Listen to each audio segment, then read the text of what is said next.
orang telah bagus hubungannya dengan Allah Subhanahu wa taala, maka Allah Subhanahu wa taala akan memberikan penyelesaian untuk setiap masalah yang dihadapi. Sebagaimana mungkin misalnya ayat yang sangat ma'ruf yang terdapat dalam surah At-Talaq, yang Allah Subhanahu wa taala berfirman, "Wa may yattaqillaha yaj'al lahu makhraja." Siapa saja yang bertakwa kepada Allah Subhanahu wa taala, maka Allah Subhanahu wa taala akan apa? Memberikan jalan keluar dari segala permasalahan yang dihadapi oleh siapapun juga. Allah Ta'ala berfirman, siapa saja yang bertakwa pada Allah Subhanahu wa taala, maka Allah yang akan memberikan jalan keluar dari setiap masalah yang dihadapi. Dalam surah At-Talaq ayat yang ke-2, kemudian juga ayat yang ke-3. Maka ini adalah sebuah jawaban bagi kita yang memiliki berbagai macam masalah, apapun masalahnya. Apapun masalahnya.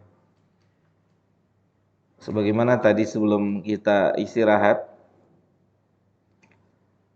mungkin kalau kita tanya, kalau orang punya soal PR matematika, maka dia harus kerjakan soal matematika tersebut. Kalau dia punya soal kimia, maka dia harus selesaikan soal kimia tersebut. Kalau dia punya soal pelajaran-pelajaran atau materi-materi yang lain, maka dia harus selesaikan ujian-ujian tersebut. Tapi secara umum, ujian-ujian yang hidup yang diberikan oleh Allah dalam hidup ini adalah jalan keluarnya sejauh mana ketaatan kita, ketakwaan kita kepada Allah Subhanahu wa taala. Pertanyaannya, sebagaimana saya tanyakan tadi sebelum kita sholat, kenapa setiap masalah solusinya tauhid? Itu ya. Saya tanya tadi ya. Jawabannya apa? Masih ingat nggak? Karena cuma Allah yang bisa menyelesaikan masalah itu. Setiap nabi punya masalah berbeda-beda dengan umatnya. Ada yang homo, ada macam-macam, masing-masing beda-beda. Ya. Tapi kunci menyelesaikan masalahnya satu, yaitu apa? Tauhid. Memperbagus hubungan dengan Allah Subhanahu wa taala, maka Allah yang akan menyelesaikan masalah-masalah yang dihadapi oleh para nabi tersebut ataupun oleh siapapun. Maka ini pelajaran kita, sebagaimana diberikan judul, inti dakwah para nabi adalah tauhid. Maka tauhid adalah sumber perbaikan segala masalah. Sumber perbaikan segala masalah. Jadi di sini juga ada pelajaran, kalau kita tidak bisa menyelesaikan suatu masalah, mungkin di antara yang harus kita koreksi adalah mungkin apa? Hubungan kita yang tidak baik dengan Allah gitu. Mungkin hubungan kita yang kurang baik dengan Allah Tabaraka wa taala, sehingga masalah tidak terselesaikan gitu. Maka kalau kita hubungannya baik dengan Allah, ya, maka masalah akan terselesaikan. Cuman perlu difahami juga teman-teman jamaah semua yang dimuliakan Allah. Kadang misalnya antum siapa namanya? Lupa saya.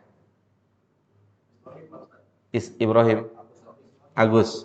Misalnya Mas Agus. Boleh nggak saya buat contoh antum? Boleh ya?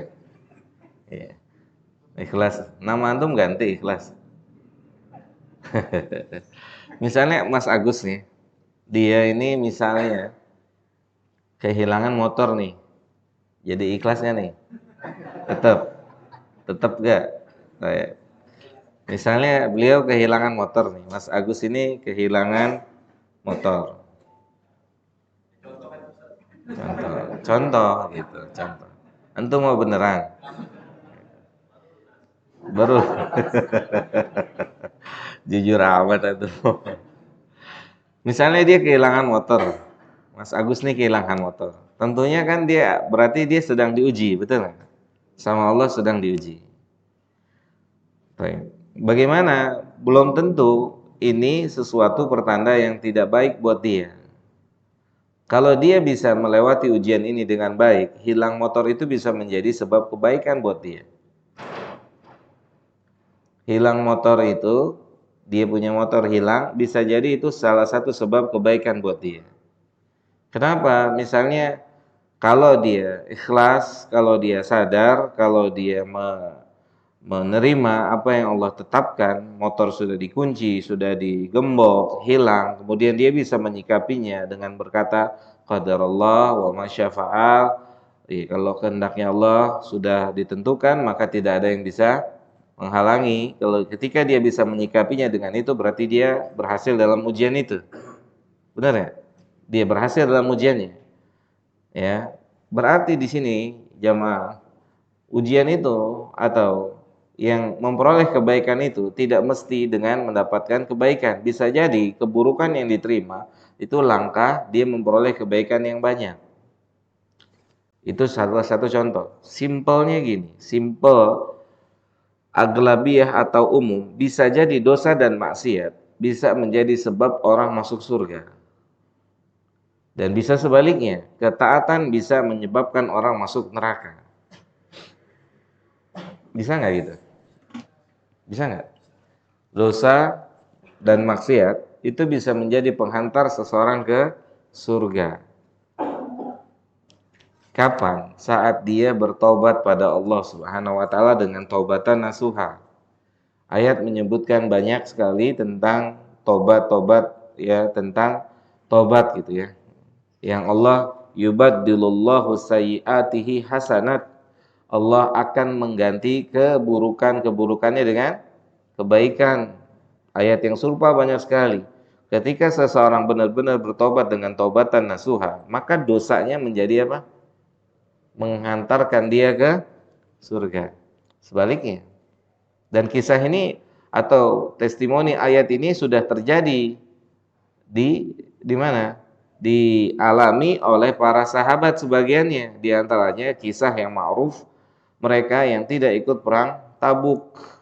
Mereka yang tidak ikut perang Tabuk di antaranya siapa? Ka'ab bin Malik. Dicuekin, dihajar sama Nabi SAW. Dia nggak diajak bicara, nggak diajak, tidak dijawab salamnya dan seterusnya semisalnya. Dicuekin, makanya dicuekin. Sampai akhirnya Allah turunkan firman-Nya dalam Al-Quran yang menjelaskan dia diterima taubatnya sama Allah. Berarti ketidakikutsertaannya dalam perang ini kan termasuk golongan maksiat, ya kan? Menghantarkan dia mendapatkan apa? Ampunan dari Allah Jalla Jalal. Dan sebaliknya, jangan sampai kita yang sudah diberikan jalan ketaatan, justru ketaatan itu menjadi sebab masuk neraka. Dan itu sangat mungkin. Dan sangat mungkin. Contoh yang paling dekat dengan kita, ada seorang yang dikenal sebagai ahlul ilmu dulu, sebelum dia menjadi ateis, yaitu yang bernama Abdullah bin Abdullah Al-Qasimi. Abdullah Al-Qasimi, beliau seorang dulunya ahlus sunnah, berasal dari Qasim di Mamlakah Saudi Arabia. Beliau salah seorang ahlul ilmu dahulu yang kitab beliau itu direkomendasikan oleh para ulama untuk dimiliki oleh penuntut ilmu. Abdullah Al-Qasimi, cerdas. Ya, banyak ulama memuji beliau. Salah satu karya yang dianjurkan untuk dimiliki adalah As-Sira' baina ahli sunnah wal wasaniyah, yaitu pertempuran atau peperangan antara ahlus sunnah dengan ateis, dengan orang yang tidak percaya pada Tuhan. Dia tulis buku itu, dan buku itu menjadi buku yang banyak dibanggakan atau dielukan oleh para ulama untuk dimiliki. Tapi di penghujung hidupnya berubah jadi ateis, tidak percaya pada Tuhan. Jadi kalau levelnya dia ahlul ilmu, yang dulunya ahlul ilmu bisa berubah begitu, apalagi kita masih sangat lebar untuk bisa putar balik. Masih sangat mungkin. Jadi nggak boleh ada yang merasa aman. Tidak boleh ada yang merasa aman. Ini Abdullah Al-Qasimi, ma'ruf di tengah-tengah, di kalangan para ulama, nama yang sangat ma'ruf namanya. Sangat terkenal namanya. Punya karya. Di penghujungnya jadi ateis. Dia caci maki ahlu sunnah, dia caci maki Nabi Muhammad SAW, Allahu Jalla Jalalu direndahkan dan seterusnya yang misalnya. Jadi ateis di penghujungnya. Gitu. Ketaatan menjadi penghantar dia menuju ke jurang-jurang kebinasaan, ya. Dan banyak sekali ketaatan justru menghantarkan seseorang kepada apa? Kepada nerakanya Allah Subhanahu wa taala. Atau hadis Nabi SAW, Nabi mengatakan 3 golongan yang pertama kali Allah siksa, yaitu orang yang pertama yang punya kaitannya dengan ilmu, baik itu Al-Quran, hadis, atau secara umum punya kaitannya dengan ilmu, baik dia pelajarnya maupun dia pengajarnya, gitu.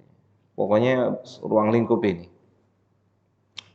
Kemudian yang kedua, orang yang dermawan, ya, punya kaitannya dengan harta dan yang semisalnya. Yang ketiga, jihad. Ini tiga amal. 3 contoh ini adalah amal-amal besar dalam Islam yang memiliki ganjaran yang besar. Tetapi 3 amal yang dilakukan ini tidak menghasilkan manfaat untuk pelakunya. Justru sebagian pelakunya mendapatkan tempat yang tidak baik. Sebagian, tidak semuanya, sebagian pelakunya. Ya, ada sebagian pelakunya yang tidak selamat dengan amal ini. Makanya teman-teman semua jamaah yang dimuliakan, sungguh dalam sekali apa yang diucapkan oleh Ali bin Abi Thalib. Ketika Ali mengatakan, kata Ali bin Abi Thalib radhiyallahu taala anhu, "Faliyakun, maka hendaklah setiap kita, faliyakun ihtimamu, hendaklah setiap kita perhatiannya liqabulil a'mal, untuk diterimanya amal asyad." Lebih serius lagi, lebih diperhatikan lagi. Sebelum melakukan amal, maka yang harus difikirkan, apakah amal ini akan diterima oleh Allah atau tidak. Kalau amal itu selesai, kan pasti selesai, benar nggak sih? Kajian kita hari ini kan ada waktu mulai, ada waktu selesai. Sahih? Ada bidayah, ada nihayah, ada mulai, ada akhir. Sahih, benar nggak? Ini akan menjadi rutinitas kita mingguan atau harian sebagiannya. Tapi yang jadi pertanyaan, apakah diterima atau tidak sama Allah? Gitu. Memang selesai, tapi selesai tidak menunjukkan diterima. Sahih? Selesai tidak menunjukkan diterima. Makanya perhatian kita akan diterimanya amal harus lebih besar dari amal itu sendiri. Amal itu sendiri. Mafhum ya?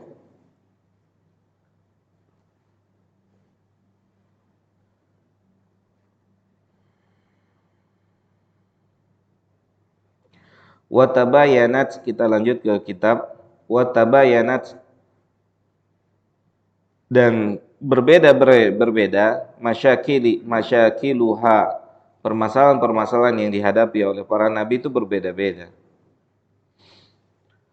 beraneka ragam. Fa inna da'wata ila tauhidi hiyal asal. Akan tetapi mendakwahkan dakwah tauhid, yaitu agar manusia memberikan hak Allah dengan sebenar-benarnya, itu adalah pondasi utama. Yaitu adalah pondasi utama. Sawa'un kanat muskilatuhum iktisadiyah, apa saja masalahnya, baik masalahnya adalah masalah perekonomian, kama fi ahli Madian, sebagaimana yang hadapi atau yang dirasakan oleh kaum Adyan, ya, oleh kaum Adyan, maka mereka punya masalah dalam permasalahan ekonomi. Au kanat khuluqiyah kama fi qaumi Lutin, atau permasalahan yang dihadapi oleh Nabi ya adalah masalah akhlak atau moral, yaitu adanya homoseksual. Maka masalah-masalah yang berbeda ini tetap kunci penyelesaiannya adalah satu, hubungan yang baik dengan Allahu Jalla Jalaluhu Tabarakahu wa Ta'ala.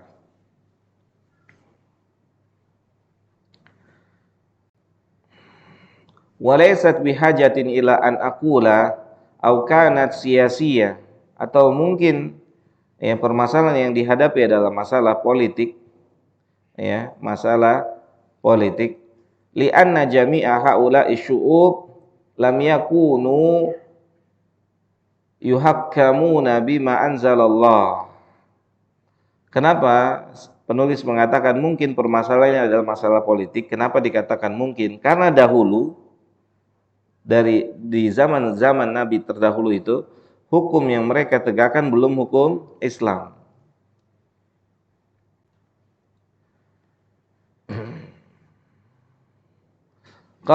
Wala yajuzu an yakhbu nuru hadhihi da'wah al-mubarakah zamnan ma biza'mi ustutibabi at-tauhid fi qulubin nasi. Maka penulis mengatakan, maka tidak diperbolehkan, hukum asalnya tidak diperbolehkan siapapun juga meredupkan cahaya dakwah tauhid yang diberkahi ini dengan anggapan bahwasannya tauhid itu sudah berada di hati-hati manusia. Ya, tauhid itu sudah berada di hati-hati manusia. Ini hanya anggapan-anggapan saja. Ya. Sebagaimana Syekh Shalih Fauzan sebutkan dalam kitab Nawaqid atau Syarah Nawaqidil Islam, Syekh Fauzan mengatakan di antara syubhat yang beredar di tengah-tengah kaum muslimin adalah kaum muslimin tidak lagi membutuhkan pelajaran tauhid karena mereka sudah tinggal di negara tauhid, kemudian mereka lahir dari seorang ibu yang bertauhid, kemudian mereka lingkungannya adalah lingkungan yang bertauhid, sehingga mereka tidak membutuhkan lagi pelajaran tauhid, akidah, gitu. Yang namanya pelajaran ketika tidak dimurojaah, maka akan terkikis dengan sendirinya. Ya, akan terkikis. Contohnya gini, teman-teman semua jamaah, contoh gini. Antum ngerasain, pernah, ana yakin kita sebagai manusia, sama-sama sebagai manusia, yang kadang iman itu naik, yang kadang iman itu turun. Benar ya? Ngerasain itu kan? Kadang iman naik, kadang iman turun. Coba kita sama-sama lihat saat iman itu turun, ibadah semudah apapun gak bisa kita kerjain. Sahih gak? Ibadah seringan apapun gak bisa kita lakukan saat iman itu turun. Saat iman itu turun. Maka saat iman itu besar, saat iman itu tinggi, maka ibadah sesulit apapun itu bisa kita kerjain. Sesulit apapun itu bisa kita kerjakan. Ambil contoh dari sekian banyak ibadah, sedekah. Antum sekaya apapun, ketika iman antum turun, antum nggak akan bersedekah. Atau sekalipun sedekah hanya recehan-recehan yang keluar dari kantong kita. Saat apa? Saat iman itu turun. Antum semiskin apapun, seterbatas apapun rezeki antum, saat iman antum tinggi, antum bisa separohkan harta antum yang dikit untuk sedekah. Nyata nggak itu? Ini kehidupan nyata ini. Kita ngalamin di kehidupan nyata. Berarti semuanya itu hubungannya dengan apa? Dengan iman. Sahih? Semuanya berhubungan dengan iman. Berarti kita harus fokus menjaga apa? Iman kita. Karena dia yang bisa memberikan kestabilan. Tauhid, balik lagi kepada tauhid.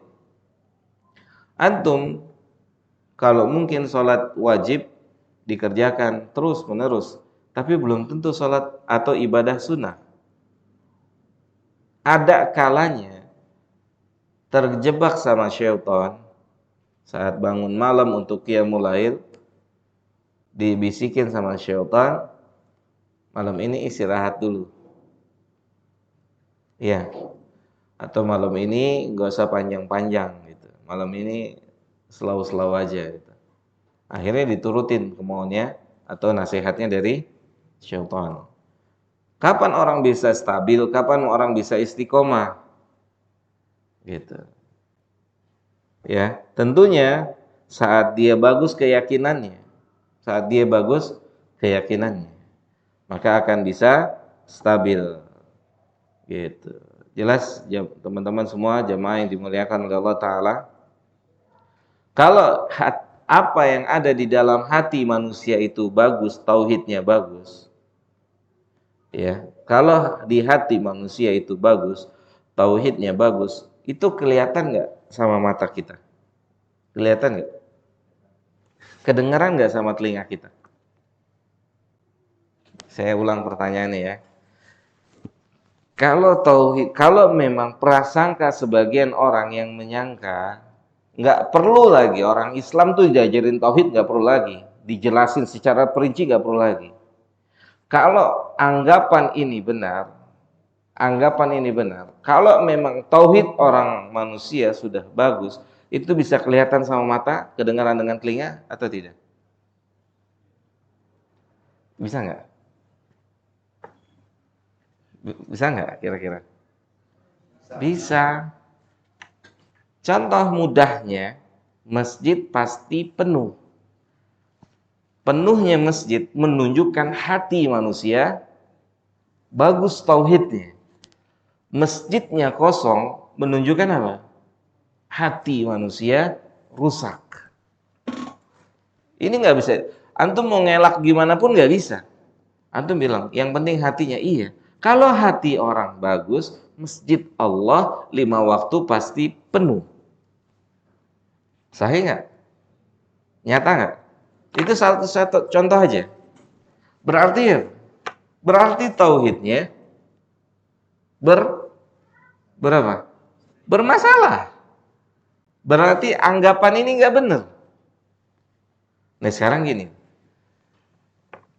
majelis ilmu yang Imam Nawawi bilang gini, kata Imam Nawawi dengan terjemahan bebas saya, bahasanya, kalau orang sudah diberikan kesempatan oleh Allah untuk bisa bermajelis ilmu, duduk di majelis ilmu, kemudian dia tinggalkan majelis ilmu, maka bagaikan orang gak punya akal, orang gila.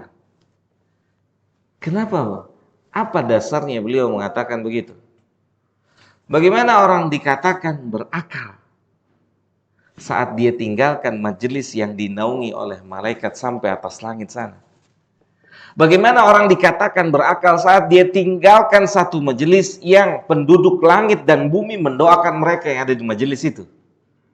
Bagaimana mereka mau dikatakan orang yang belakal kalau malaikat memohonkan ampun, memohonkan rahmat kepada mereka, terus ditinggalin? Mafhum jelas?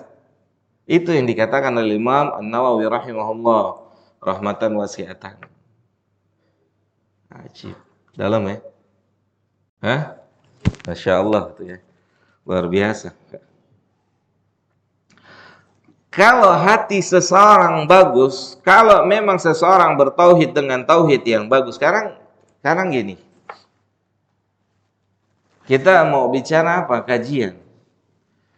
Kita mau bicara, oke, kalau kajian mungkin amal jama'i, amal infirodi, sendiri-sendiri, qiyamul lail. Antum mau alasan apa? Enggak qiyamul lail, kerja. Emang yang qiyamul lail enggak kerja? Ya kan? Antum mau alasan apa? Misalnya kurang tidur, emang yang qiyamul lail nggak kurang tidur? Orang qiyamul lail pasti kurang tidur. Antum kita pindah, oke, pindah dari amal infirodi malam ke amal infirodi siang, puasa. Aneh kalau puasa lapar dan haus, ya namanya juga puasa, bro. Ya gak?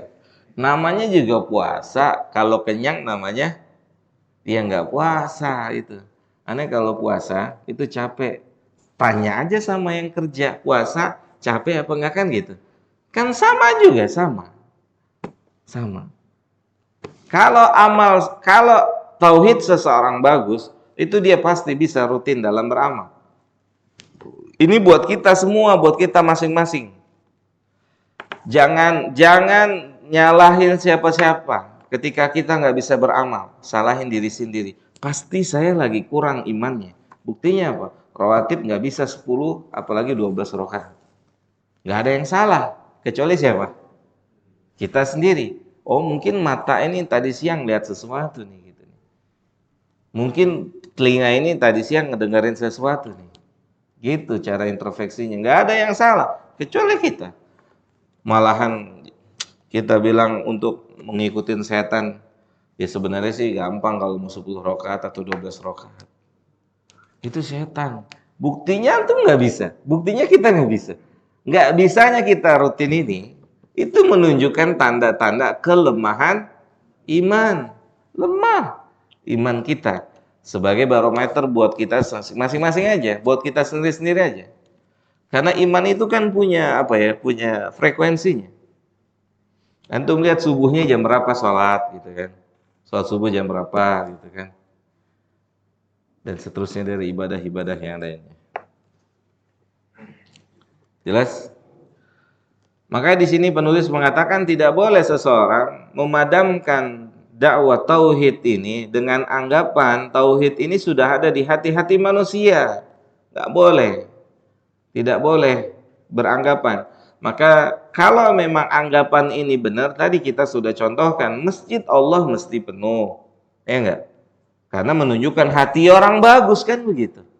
Kalau hati orang bagus kan sadar.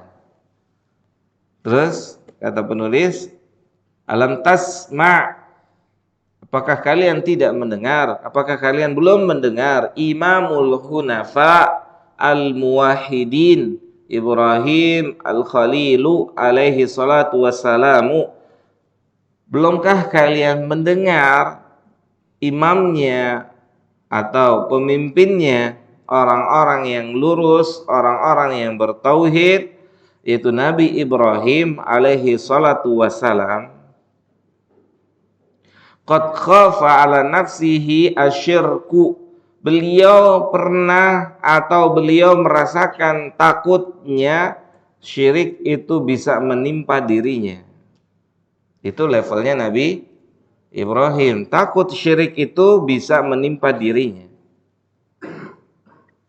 Antum pernah nggak ngerasain suatu ketika antum lagi di bawah sadar, lagi apa namanya, santai gitu kan. Kemudian tiba-tiba dimasukin oleh apa namanya, syaitan, masuk pikiran-pikiran maksiat. Kemudian akhirnya dikerjain maksiatnya. Pernah merasakan kayak gitu? Setiap orang pernah merasakan itu saat dia tidak menjaga dan mengontrol imannya. Karena syaitan, kata Syekh Abdul Razak, itu memantau manusia 24 jam. Ditungguin kapan lengahnya. Lengahnya masuk dia. Bagaikan, beliau Syekh mencontohkan, bagaikan anjing-anjing liar yang melihat ada daging di depannya, tetapi dagingnya dijagain oleh pemiliknya. Maka anjing-anjing itu ngelilingin dan nungguin sang penjaga lengah samber. Begitulah syaitan. Begitulah syaitan. Karena syahwat masuknya dalam diri manusia itu kaitannya dengan lalai. Saat manusia lalai, maka saat itulah syahwat masuk. Syahwat apa saja? Ya, syahwat apa saja? bicara nggak benar, dan seterusnya. Apa saja, syahwat apa saja. Nah, di sini penulis ingin memberikan contoh bahwasannya Nabi Ibrahim sebagai pemimpinnya ahlu tauhid itu pernah berdoa pada Allah Jalla wa Ala dalam surah Ibrahim yang diabadikan oleh Allah dalam surah Ibrahim, Rabbi ij'al hadzal balada amina. Nabi Ibrahim berdoa, wahai Rabbku, jadikanlah negeri ini negeri yang aman. Kemudian berikutnya beliau berdoa, wajnubni wa baniya an na'budal asnam. Kemudian permohonan beliau yang kedua kepada Allah Subhanahu wa taala, dan jauhkanlah saya dan anak-anak keturunan saya dari menyembah berhala. Apa yang dijelaskan oleh Syekh Fauzan dalam tentang ayat ini? Beliau mengatakan, hafizahullah taala, Nabiullah Ibrahim adalah seorang nabi yang pernah hidup, yang dulu semasa hidupnya pernah menghancurkan berhala. Berhala beliau yang hancurin. Tetapi kenapa beliau berdoa dengan doa ini? Padahal beliau yang hancurin berhala. Jelas? Kayak gini, ilustrasi sederhana. Ilustrasi sangat sederhana. Antum dakwahin orang, ngajarin orang, tinggalin musik. Antum gak berdoa pada Allah semoga antum benar-benar bisa tinggalin musik. Bisa jadi suatu hari antum mendengarkan musik dan tertarik lagi. Mungkin atau tidak? Sangat mungkin. Sangat mungkin. Sangat mungkin. Ilustrasinya seperti itu. Ibrahim yang mengingkari berhala dan beliau juga yang ngancurin berhala itu, beliau nggak kepedean. Beliau nggak kepedean, nggak bakalan dia nyekutukan Allah dengan berhala, nggak kepedean. Kita juga nggak boleh kepedean. Hari ini kita bisa tinggalin tuh musik, belum tentu besok, belum tentu lusa, belum tentu besoknya, pekan depan, bulan depan, belum tentu. Belum tentu. Makanya nggak boleh kepedean. Kalau boleh kepedean, yang harus kepedean siapa? Ibrahim. Tapi dia nggak kepedean. Alaihi salatu wassalam. Nggak kepedean. Jelas? Dia berdoa kepada Allah. Ya Allah, jauhkanlah saya dan keturunan saya daripada nyembah berhala. Apalagi kita yang baru belajar atau imannya baru merangkak. Itu harus sering angkat tangan, minta sama Allah, ya Allah semoga nggak putar balik. Ya Allah semoga nggak putar balik. Banyak orang putar balik tuh banyak. Bukan satu dua, banyak. Nggak kuat terima ujian. Putar balik. Banyak. Banyak atau tidak? Nggak perlu dicontohin. Sangat banyak. Banyak apa ini? Banyak orang putar balik tuh banyak. Karena orang berpikir begini, setelah hijrah hidupnya akan langgeng, enak, senang, senantiasa. Begitu kan? Ternyata begitu hijrah, begitu pula ujian Allah akan datang. Bertubi-tubi. Akhirnya nggak kuat. Nggak kuat, terbalik. Sen kanan atau sen kiri. Balik lagi. Hah? Banyak. Justru orang habis hijrah, itu ujian itu akan datang.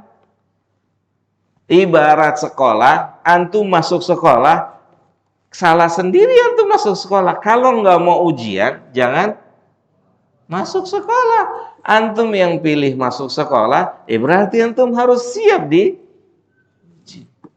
diuji terus. Jelas? Wallahu ta'ala a'la wa a'lam.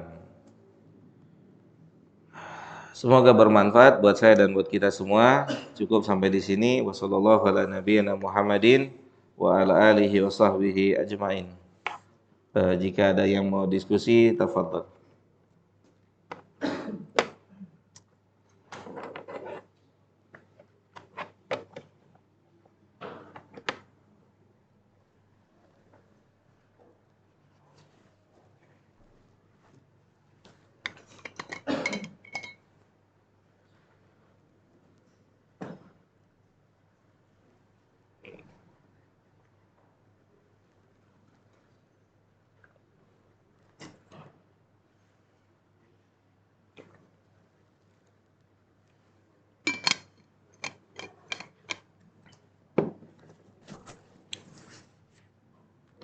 Baik, kalau nggak ada, kita tutup. Mudah-mudahan bermanfaat buat saya dan buat kita semua.